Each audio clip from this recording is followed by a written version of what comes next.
video is a presentation taken from the manual Helping Our Children Present Jesus as the King Part 4 by Dwayne Anderson, and talks about how Jesus answered questions about the end of the age.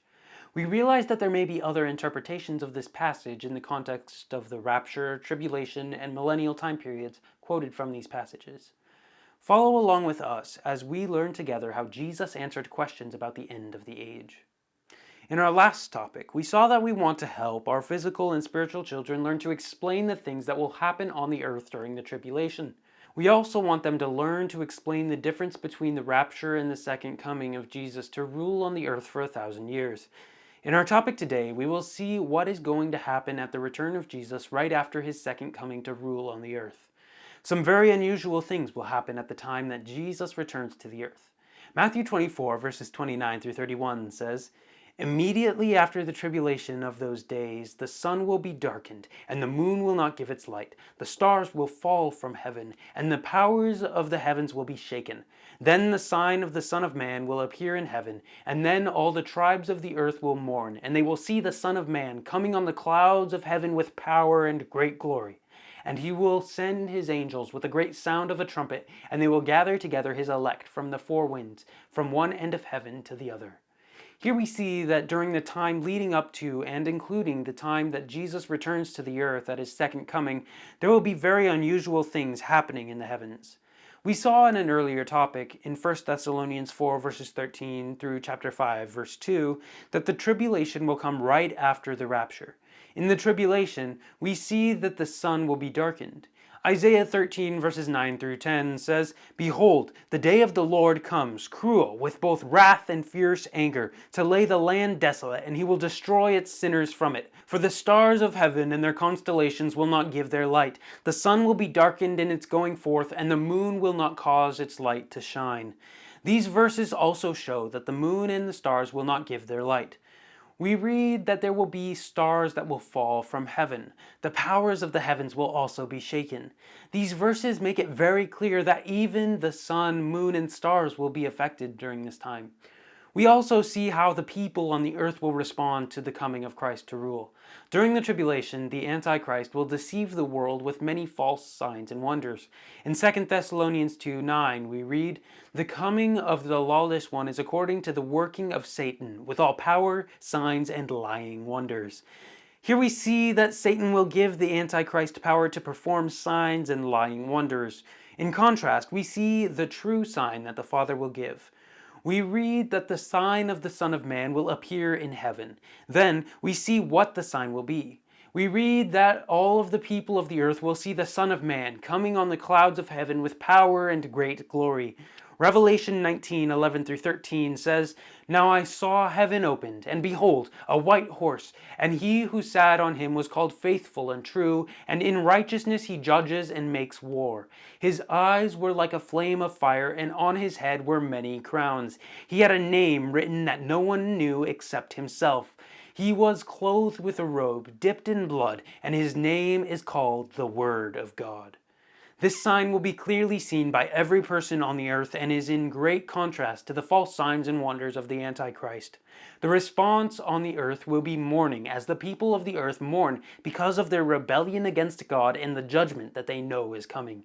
In contrast, the tribulation saints will be filled with joy, as Christ will cause the tribulation saints who are killed for their faith in Christ to hear a great sound of a trumpet and will rise back to physical life. Revelation 24 says, "And I saw thrones, and they sat on them, and judgment was committed to them. Then I saw the souls of those who had been beheaded for their witness to Jesus and for the word of God, who had not worshipped the beast or his image, and had not received his mark on their foreheads or on their hands. And they lived and reigned with Christ for 1,000 years." At the same time, Jesus will send his angels to gather his elect. These will be gathered from the four winds and from the one end of heaven to the other. Then Jesus gave a parable of the fig tree. Matthew 24:32 through 35 says, "Now learn this parable from the fig tree. When its branch has already become tender and puts forth leaves, you know that summer is near. So you also, when you see all these things, know that it is near, at the doors. Assuredly I say to you, this generation will by no means pass away till all these things take place. Heaven and earth will pass away, but my words will by no means pass away." The disciples had seen many fig trees over the years.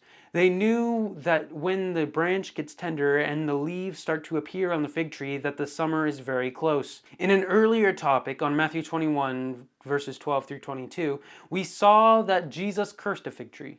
We saw in Hosea 9, verse 10, that the fig tree pictured Israel and showed why they would be judged. Here we see just the opposite. Joel 2, verses 18 through 22, talks about the time when Israel repents of their sins. Verses 21 and 22 say, "Fear not, O land, be glad and rejoice, for the Lord has done marvelous things. Do not be afraid, you beasts of the field, for the open pastures are springing up, and the tree bears its fruit. The fig tree and the vine yield their strength." Hebrews 8, verses 10 through 12 says, "For this is the covenant that I will make with the house of Israel after those days, says the Lord. I will put my laws in their mind and write them on their hearts, and I will be their God, and they shall be my people. None of them shall teach his neighbor, and none his brother, saying, Know the Lord. For all shall know me, from the least of them to the greatest of them. For I will be merciful to their unrighteousness, and their sins and their lawless deeds I will remember no more." Here we see that Israel is promised great future blessing. This blessing for Israel will come during the 1,000-year rule of Christ on the earth. When Israel sees the tribulation, even though it is described as the time of Jacob's trouble, the Jews will be able to know that this promised blessing in the future is getting close. In fact, that blessing is described as being right at the door. Then Jesus gave a wonderful promise to Israel about this future blessing. There is a time when the heavens and the earth will be destroyed. 2 Peter 3 verse 10 says, "But the day of the Lord will come as a thief in the night, in which the heavens will pass away with a great noise, and the elements will melt with fervent heat. Both the earth and the works that are in it will be burned up." However, Jesus said that his word will never pass away. This promise to Israel about their future blessing is certain and sure, because the word of Christ will certainly be fulfilled. It will not pass away. We can also rejoice in this statement because we know that everything that the Lord has promised will happen exactly as he said it will happen. Jesus went on to say in Matthew 24, verses 36 through 39, "But of that day and hour no one knows, not even the angels of heaven, but my Father only. But as the days of Noah were, so also will the coming of the Son of Man be.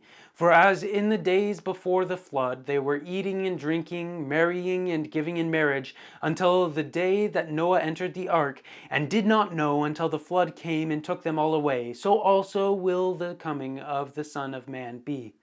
Many false teachers have predicted that Christ will return to the earth on a certain day. These verses show that such a person is a false teacher. Jesus said that no one knows the day or the hour when he will return. This includes even the angels. After his resurrection, the disciples asked Jesus in Acts 1, verses 6 through 7, "Therefore, when they had come together, they asked him, saying, Lord, will you at this time restore the kingdom to Israel? And he said to them, It is not for you to know times or seasons which the Father has put in his own authority." Here we see that Jesus did not even share that information with his disciples. In fact, Jesus told the disciples that the Father has reserved that information for himself. The Father has not shared this information with any of the angels. As a result, anyone who claims to know when Christ will return is a false teacher and deceiver. Jesus did say that we can know what the times will be like at the time of his coming. Jesus said that the basic time of his coming will be like the days of Noah. That time is described in Genesis 6:5, where we read, "Then the Lord saw that the wickedness of man was great in the earth, and that every intent of the thoughts of his heart was only evil continually."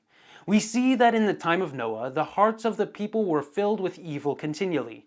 Because their hearts were totally controlled by evil, their thoughts and actions were also controlled by evil. These verses tell us that the people in the day of Noah were doing the normal activities of life without any thought about the future. This will also be true at the time that Christ comes. In the time of Noah, the people were not prepared when the flood came and took them away. This same thing will be true at the time that Christ comes to rule on the earth for 1,000 years. Mark 13:35 through 37 says, "Watch, therefore, for you do not know when the master of the house is coming, in the evening, at midnight, at the crowing of the rooster, or in the morning, lest coming suddenly he find you sleeping. And what I say to you, I say to all, watch." In the time of Noah, the unbelievers were all destroyed and taken off the earth. This same thing will be true at the time that Jesus comes to rule. People will be carrying out all of the normal activities of life. Jesus said that they did not know until the flood took them all away. The word translated took means to carry from its place or to remove. Here we see that all those who have taken the mark of the beast or the Antichrist will be removed from the earth. This means that they will die so that only the tribulation saints that Jesus will raise back to physical life will be alive when he begins to rule on the earth. We want to help our physical and spiritual children understand that this verse is talking about the unbelievers who will be removed when Jesus comes to rule. May the Lord richly bless you as you help your children learn to explain this passage.